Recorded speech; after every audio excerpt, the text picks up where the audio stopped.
as reports Thursday painted National Security Advisor H.R. McMaster on the verge of a potential White House departure. A picture emerged of McMaster's tenure, a rocky one that at least one point made him threaten to quit.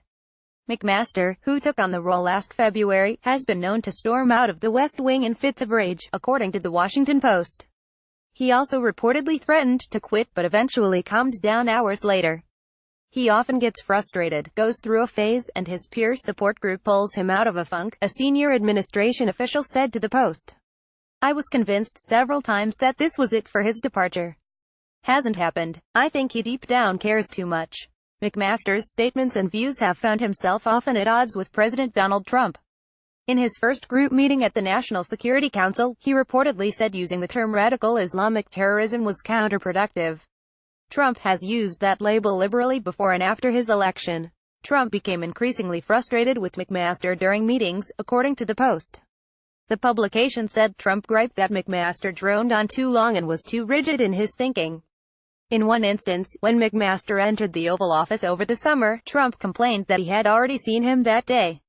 Tension builds, and not just with Trump. Trump publicly took a rhetorical swing at McMaster last month, when he asserted that McMaster forgot to say during one public appearance that the 2016 U.S. presidential election was not impacted or changed by Russia's meddling. McMaster has also reportedly been at odds with other senior officials, including Defense Secretary Jim Mattis and Secretary of State Rex Tillerson. McMaster griped that Mattis, a former four-star Marine Corps general, treated him like a three-star as opposed to an equal in the administration, according to the Post. Mattis and Tillerson are also believed to have opposed McMaster's idea of a preemptive bloody-nose strike against North Korea. McMaster was said to be a staunch proponent and has indicated that a limited strike may be needed to compel North Korea into denuclearizing.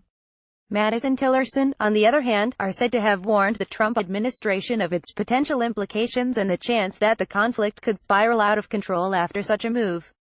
White House denies McMaster is near the end. Several reports on Thursday floated potential replacements for McMaster, including Stephen B. Gunn, the Vice President of International Governmental Affairs at Ford Motor Company, Safra Catz, Oracle's co-CEO, and John Bolton, the former U.S. ambassador to the United Nations.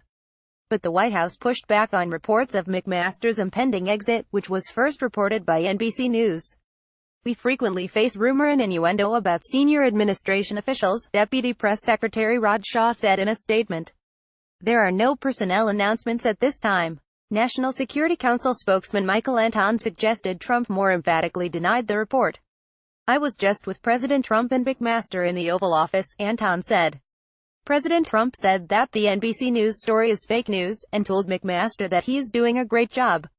Prior to joining the Trump administration, McMaster, a three-star U.S. Army general, was widely praised for his military service. He was highly respected among military personnel and veterans and has been called a warrior scholar, similar to Mattis. His PhD dissertation-turned-book, Dereliction of Duty, chronicled how military officials did not effectively stand up to President Lyndon B. Johnson during the Vietnam War.